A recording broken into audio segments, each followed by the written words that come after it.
Hello అండి. Subscribe చేసుకోండి. Like గూడా చేయండి. ఈరోజు సీరియల్‌లో అవని వాళ్ళ అమ్మగారు, "అవని వద్దమ్మా, వద్దమ్మా" అని ఆపుతా ఉంటది అవనిని. "నీకు ఎంత ధైర్యం రా! నిన్ను వదలను ఈరోజు. ఆగమ్మా నువ్వు. వదలమ్మా, వదులు" అని అంటా ఉంటే, వాళ్ళ అమ్మగారేమో, "అవని వద్దు, వద్దు" అని అంటా ఉంటారు. అవని ఏమో, "నిన్ను చంపాలనుకున్న వాడిని కాపాడాలని అనుకుంటావేంటమ్మా" అని అంటది. "తప్పుకో. ఈరోజు వీడు చచ్చాడే నా చేతిలో" అని అంటా ఉంటే వాళ్ళ అమ్మేమో, "వద్దమ్మా, వద్దు. నా మాట విను. వద్దు. నువ్వెవరిని చంపాలనుకుంటున్నావో నీకు తెలుసా?"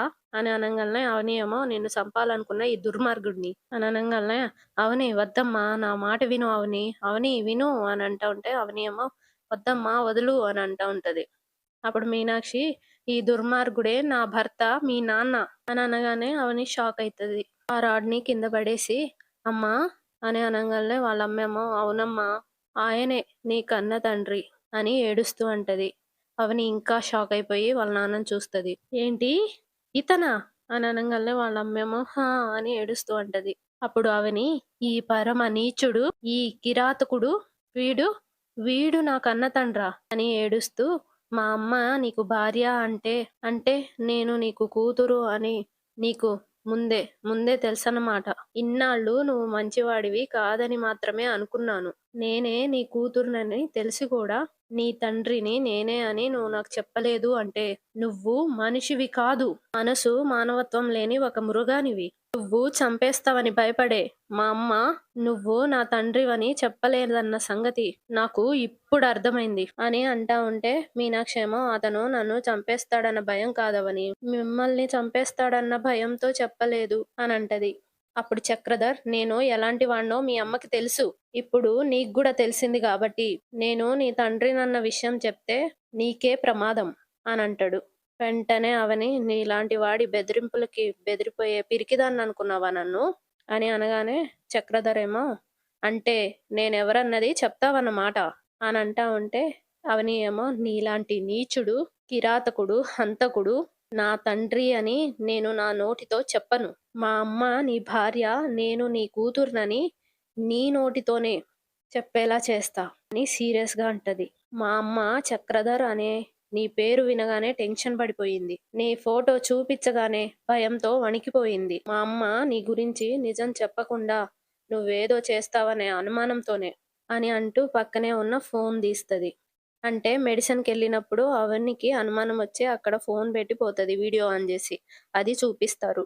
ఆ వీడియోని వాళ్ళ నాన్నకి చూపిచ్చుకుంటూ, "నువ్వు మా అమ్మని చంపాలనుకున్నదంతా ఇదిగో ఇందులో వీడియో రికార్డ్ చేశాను" అని వీడియో చూపిస్తది. చక్రధర్ ఆ వీడియో చూస్తాడు. అందులో "నిన్ను, నీ కొడుకుని గూడా చంపేయాలనుకున్నాను" అని అంటారు గదా! ఆ మాటలు, ఆయన చంపబోయేది మొత్తం ఉంటది. అదంతా చూసి చక్రధర్ షాక్ అయితాడు.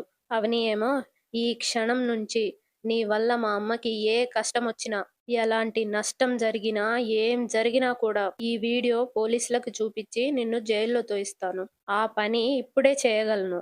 కానీ ఎందుకు చేయడం లేదో తెలుసా? నువ్వు మా అమ్మ కాళ్ళు పట్టుకొని తనే నీ భార్య అనే విషయం నీ నోటితోనే చెప్పించాలి కాబట్టి. ఆ తర్వాత నిన్ను జైలుకి పంపించాలి కాబట్టే ఇప్పుడు వదిలేస్తున్నాను.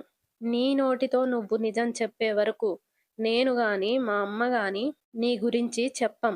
నీకు నువ్వే చెప్పేటట్టు చేస్తాను. ఇన్నాళ్ళు నువ్వు మా అమ్మకి నరకం చూపిచ్చావు. నువ్వు నిజం చెప్పేంత వరకు నరకం అంటే ఎలా ఉంటుందో నీకు నేను చూపిస్తాను" అని చిటికేసుకుంటూ అంటది. అలా వార్నింగ్ ఇచ్చేసి బ్యాగ్ ఇంకా మెడిసిన్ తీసుకొని, "రా అమ్మా" అని వాళ్ళ అమ్మని తీసుకొని అక్కడి నుండి వెళ్ళిపోతది. వాళ్ళు వెళ్ళిపోగానే చక్రధర్ ఆలోచిస్తూ ఛ! అని అనుకుంటూ ఉంటాడు. అవని ఇంకా వాళ్ళమ్మ ఆటో దిగి లోపలికెళ్తారు ఇంట్లోకి. పల్లవి ఏమో ఇంట్లో సోఫాలో కూర్చొనుంటది హాల్‌లో. ఫోను జూస్తూ నవ్వుకుంటూ ఉంటది. మీనాక్షి ఇంకా అవని పల్లవిని అట్లా చూస్తూ ఉంటారు. మీనాక్షి అలా చూస్తూ ఉంటే పల్లవి ఏమో చూసి, "ఆ! నాకెందుకులే" అనుకుంటూ మళ్ళీ ఫోను జూస్తది. మీనాక్షి అలాగే చూస్తా ఉంటది. అప్పుడు పల్లవి, "ఏంటి అలా చూస్తున్నారు?" అని అనగానే మీనాక్షి ఏమో, "చూడాలనిపిచ్చింది చూస్తున్నాను" అని అంటా ఉంటే పల్లవి ఏమో, "ఏంటో కొత్తగా" అనంటది. వెంటనే మీనాక్షి, "ఇవాళే తెలిసిందమ్మా" అని నవ్వుతూ అంటది. అప్పుడు పల్లవి, "ఏం తెలిసింది?" అని అడుగుతది. అప్పుడు మీనాక్షి, "అది" అని అనబోయేలోపు అవని వాళ్ళ అత్తగారొస్తారు. అవని ఏమో ఆపుతది మీనాక్షిని చెప్పకుండా, "అమ్మా" అని. పార్వతి ఏమో నీళ్లు తీసుకొనొచ్చి, "వదిన గారు ఇప్పుడెలా ఉంది? కూర్చోండి" అని అనగానే కూర్చుంటది. "మంచినీళ్ళు తీసుకోండి" అని పార్వతి ఇస్తది. మీనాక్షి వాటర్ తాగుతది. అక్కడికి రాజేంద్ర, వాళ్ళ అమ్మగారు, అక్షయ్ అందరొస్తారు. పార్వతి "ఇప్పుడెలా ఉంది?" అని అడుగుతారు. మీనాక్షి ఏమో "బానే ఉందండి" అని అంటా ఉంటే, అక్షయ్ ఏమో "డాక్టర్ గారు ఏమన్నారు అవని?" అని అడుగుతారు. వెంటనే అవని "మెంటల్ స్ట్రెస్ వల్ల బీపీ పెరిగి అలా జరిగింది" అని అన్నారు. "పెద్ద ప్రమాదమేం లేదండి. కొన్ని మెడిసిన్స్ రాసిచ్చారంతే" అని అంటది అవని. రాజేంద్ర ఏమో "బీపీ రాకూడదు అంటే మందులు వాడడం ఎంత ముఖ్యమో, ఎక్కువ టెన్షన్ పడకుండా ప్రశాంతంగా ఉండడం కూడా అంతే ముఖ్యం" అని అంటా ఉంటే, శ్రేయ ఏమో "ఇప్పుడైతే స్పృహ తప్పి పడిపోయింది కాబట్టి పర్వాలేదు. రేపన్న రోజు ఇంకేమన్నా జరిగితే" అని అనగానే అవని "అంటే" అని అంటా ఉంటే, పల్లవి ఏమో పేషెంట్‌ని ఇంట్లో ఉంచుకొని హాస్పిటల్స్‌కి తిరిగే బదులు వాళ్ళ ఊరికి పంపించేయొచ్చు కదా అనంటది. అప్పుడు అవని "ఏం మాట్లాడుతున్నావు పల్లవి? బీపీలు, షుగర్‌లు అనేవి చదువుకునే చిన్న పిల్లలకు గూడా వస్తున్నాయి. అలాంటిది వయసు పైబడిన వాళ్ళకి అనారోగ్యం రాకుండా ఉంటుందా? మీ అమ్మానాన్నలకు గూడా ఇలా వస్తే అప్పుడు నువ్వు ఇలాగే మాట్లాడతావా?" అనంటది. వెంటనే పల్లవి "నేను మీ అమ్మానాన్నల గురించి మాట్లాడుతున్నా తప్ప, మా అమ్మానాన్నల గురించి మాట్లాడటం లేదు. ఇంట్లో నువ్వున్నావు. మేం లేం కాబట్టి సరిపోయింది. అదే నువ్వు లేకుండా మేముండుంటే నీకు బదులుగా నేను మీ అమ్మని హాస్పిటల్‌కి తీసుకెళ్లాల్సొచ్చేండేది గదా! ఆ బాధలు, సేవలు, తలనొప్పులు, టెన్షన్‌లు మాకెందుకని చెప్తున్నాను" అనంటది. అప్పుడే కమలొచ్చి "ఇంకొక్క మాట అన్నావంటే గొవ పగులుతుంది" అని పల్లవి దగ్గరికి సీరియస్‌గా వెళ్లి "అత్తయ్య గారేమన్నా పరాయి మనిషి అని అనుకుంటున్నావా? వదినకి అమ్మ అంటే మన మనిషి. మన మనిషికి ఒంట్లో బాలేపోతే అది నీకు తలనొప్పి, టెన్షనా?" అనంటా ఉంటే పల్లవి ఏమో "ఆవిడ గారు మీ వదిన మనిషి తప్ప మా సొంత మనిషేం కాదు. మాట్లాడడమే తప్పన్నట్టు ఏదైనా అంటే చాలు అందరూ నా మీద విరుచుకు పడిపోతారు" అనంటది. అప్పుడు కమల్ "విరుచుకుపడ్డం కాదే నీలాంటి దాన్ని" అని కొట్టబోతాడు. అప్పుడు పార్వతి "ఇంకాపండి. ఆపండ్రా వదిన గారు. కొందరి మాటలు సున్నితంగా ఉంటుంది. మరికొందరి మాట పెడసరంగా ఉంటుంది" అని పల్లవి వైపు చూస్తూ సీరియస్‌గా అంటది. "మా పల్లవిది కూడా అదే వరస. మీరేం అనుకోకండి" అనంటారు. అప్పుడు మీనాక్షి "మీ నాన్న నా భర్తంటే అప్పుడు నువ్వు నా సొంత కూతురుతో సమానమమ్మా" అని లోపలే అనుకుంటూ "అమ్మా ప్రతి చిన్న విషయానికి అవనితో గొడవ పడతావేంటమ్మా? అవని నీ సొంత అక్క లాంటిది. అక్కతో అలా మాట్లాడకూడదమ్మా" అని పల్లవిని అంటది. అప్పుడు పల్లవి వాళ్ళ అమ్మని జూస్తూ, తర్వాత అవనిని జూస్తూ "అవని నాకు తోడికోడలు. కాబట్టి ఏదో మాట వరసకి అక్క అని పిలవాల్సొస్తుంది. అయినా మీ కూతురు నాకక్కేంటి? ఏదో మీ అమ్మ నువ్వు నాకు అక్కలాంటిది అని అన్నది కదా అని నువ్వు నిజంగా నాకు అక్కలాగా ఫీలయిపోకు. పిలవక తప్పదు కాబట్టి నిన్ను అక్క అని పిలవాల్సొస్తుంది. లేకపోతే నీలాంటిది నాకక్కేంటి" అని అంటా ఉంటే అందరూ పల్లవిని చూస్తా ఉంటారు. అవని ఏమో తనలో తాను "మా నాన్నే మీ నాన్న అన్న విషయం నాకిప్పుడే తెలిసింది. ఆ విషయం నీకు గూడా తెలిసుంటే నేను అక్కలాంటి దాన్ని కాదు, నీ సొంత అక్క అన్న విషయం నీకు తెలిసుండేది" అని అనుకుంటది. మళ్ళీ "మా అమ్మ అన్నది కాదు పల్లవి. నేను నీకు సొంత అక్కలాంటి దాన్నే" అని అంటా ఉంటే పల్లవి ఏమో "ఆ మాట నువ్వు అనడానికి కొంచెమైనా సిగ్గుండాలి. నా తండ్రి చక్రధర్ అని చెప్పుకునే రైటు, అథారిటీ ఉంది నాకు. నాకులాగా నీ తండ్రెవరో చెప్పుకోగలిగే ధైర్యం, దమ్ము నీకుందా? మీ భర్త ఎవరు అని అడిగితే మీరు చెప్పుకోలేకపోతున్నారు. అంటే మీ కూతురి తండ్రెవరో మీకు తెలియదు. అతను ఎక్కడుంటాడో, ఏం చేస్తుంటారో తెలియదు. ఏమీ తెలియదు అంటే నీకు పుట్టిన ఈ కూతురు అక్రమ సంతానమా?" అని అనంగాల్నే అందరూ షాకయితారు. పల్లవి ఏమో "అదే అయ్యుంటది. అలాంటి దాన్ని నాకు సొంతక్క లాంటిదని చెప్తున్నావా?" అని అనంగాల్నే మీనాక్షి ఎళ్లి పల్లవి చెంప పగలగొడతది. "ఏం కూసావే" అని. పల్లవి అందరి వైపు చూస్తది. ఎవ్వరు మాట్లాడకుండా తల దించుకుంటారు. సపోర్ట్ జెయ్యరు. అప్పుడు పల్లవి "అత్తయ్య, మావయ్య నేను మీ కోడల్ని. ఆవిడెవరో మీ కోడల్ని కొడితే ఏమనరేంటి? సినిమా చూస్తున్నారా? మాట్లాడరేంటత్తయ్య" అనంటది. వెంటనే పార్వతి "చెత్తవాగుడు వాగినందుకు చెంప పగలగొట్టారు. అయినా కూడా ఇంకా నీకు సిగ్గు రాలేదా?"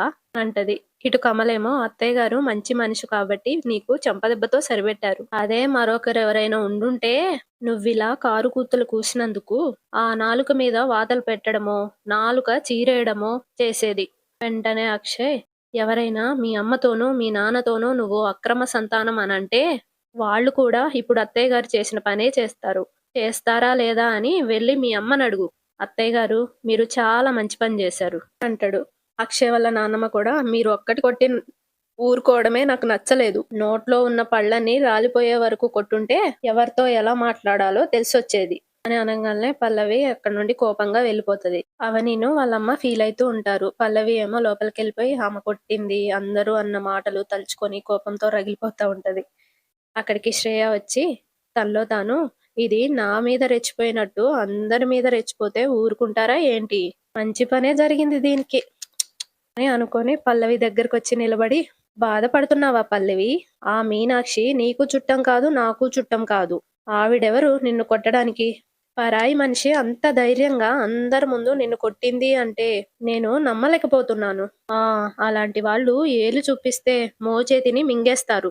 ఈరోజు కొట్టింది, రేపు ఏ కాలో చెయ్యి విరిచేసినా గూడా ఇలాగే సైలెంట్‌గా ఏం మాట్లాడకుండా ఉంటావా? నిన్ను కొట్టినట్టు నన్ను మాత్రం కొట్టుంటే ఈ పాటికి మా వాళ్ళని తీసుకొచ్చి రచ్చ రచ్చ చేసుండేదాన్ని. అది చేతగాదా నీకు? నీ గురించి అడగడానికి మీ అమ్మా నాన్న ఉన్నారు కదా! ఆ మీనాక్షి వల్ల నీకు అవమానం జరిగింది. మీ వాళ్ళొచ్చి ఆవిడకి ఎలా బుద్ధి చెప్పాలో అలా చెప్తారు. ఏం మాట్లాడవేంటి పల్లవి? అని అంటా ఉంటే పల్లవి ఏమో నాకు సంబంధం లేని మనిషెవరో నన్ను కొడితే నేనేం చేయకుండా ఉంటానని నువ్వెలా అనుకుంటున్నావు? నాతో పెట్టుకున్న వాళ్ళెవ్వరిని అంత తేలిగ్గా వదలను. రేపు మా అమ్మానాన్నల్ని తీసుకొచ్చి మీనాక్షి సంగతి తేలుస్తాను. అందరి ముందు నన్ను కొట్టిన అదే మీనాక్షి చేతులతో అందరి ముందు నా కాళ్ళు పట్టుకునేలా చేస్తాను. చూస్తూ ఉండు అని అనేసి వెళ్ళిపోతది. శ్రేయ ఏమో సరే అన్నట్టు తలూపి తర్వాత నవ్వుకుంటూ ఉంటది. ఇక నైట్ అయిపోతది. అవని ఏమో వాళ్ళ రూమ్ లో కూర్చొని పల్లవి అన్న మాటలు తలుచుకుంటూ ఆలోచిస్తూ ఉంటది. అక్కడికి అక్షయ్ వచ్చి అవని అని పిలిచినా అవని పలకదు. మళ్ళీ అవని అని అంటాడు. అప్పుడు ఏవండి అని లేవబోతే కూర్చో అని పక్కనే కూర్చొని దేని గురించి ఆలోచిస్తున్నావు అని అడుగుతాడు. అప్పుడు అవని మీ గురించి అని అంటది.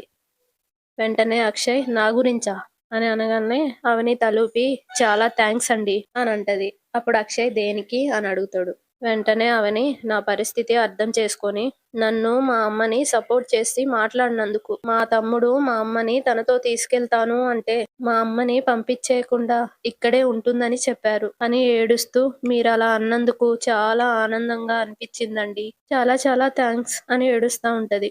అక్షయ్ ఏమో కన్నీళ్లు తుడుస్తూ అవని ఏంటిది, నువ్వు మా అమ్మని మీ అమ్మలా చూసుకుంటున్నప్పుడు నేను కూడా మీ అమ్మని మా అమ్మలా చూసుకోవాలి కదా అని అంటాడు. అంతటితో ఈ రోజు ఎపిసోడ్ అయిపోతది. రేపటి ఎపిసోడ్ లో అందరూ హాల్లో కూర్చొని ఉంటారు. అవని ఏమో అత్తయ్య నేను ఆఫీస్కి వెళ్ళొస్తాను అని అంటది. అప్పుడే పల్లవి వాళ్ళ అమ్మా నాన్నని తీసుకొని వస్తా ఉంటది. వాళ్ళని చూసి వీళ్ళందరూ షాక్ అవుతారు. పల్లవి ఏమో నన్ను కొట్టిన వాళ్ళకి బుద్ధి చెప్పడానికి నా వాళ్ళని తీసుకొచ్చాను అని అంటది. మీనాక్షి ఏమో చక్రధర్ని కోపంగా చూస్తా ఉంటది. పల్లవి వాళ్ళ అమ్మేమో అవని అమ్మగారు మీరేనా అని అడుగుతది. అప్పుడు మీనాక్షి నేనే అని అనగానే అక్కడికి వెళ్ళి నేను మిమ్మల్ని క్షమాపణ అడగడానికి వచ్చాను అని అంటది. పల్లవి ఏమో గట్టిగా మామ్ అని అంటది. వెంటనే వాళ్ళమ్మ నోర్ముయ్, మీనాక్షి గారిని క్షమించమని అడుగు అని అంటది. చక్రధర్ కూడా ఏమ్మా నువ్వు పెద్దవాళ్ళతో అలా మాట్లాడడం చాలా తప్పు. మీనాక్షి గారి భర్త గురించి నువ్వు ఆ విధంగా మాట్లాడడం ఇంకా తప్పు. మర్యాదగా నువ్వు ఆమెకి సారీ చెప్పకపోతే అందరి ముందు నేను నిన్ను కొట్టాల్సి వస్తది అని అనగానే పల్లవి షాక్ అవుతది. వెళ్ళి సారీ అని చెప్పేసి లోపలికి వెళ్ళిపోతది. రూమ్ లోకి వెళ్ళిపోయి నాన్న టెన్షన్ చూస్తుంటే నాన్నకి ఆ మీనాక్షికి ఏదో సంబంధం ఉందని అనిపిస్తుంది అని ఆలోచిస్తూ ఉంటది పల్లవి. అంతటితో ఈ రోజు ఎపిసోడ్ అయిపోతది. సబ్స్క్రైబ్ చేసుకోండి 1000 కి దగ్గరలో ఉన్న ప్లీజ్.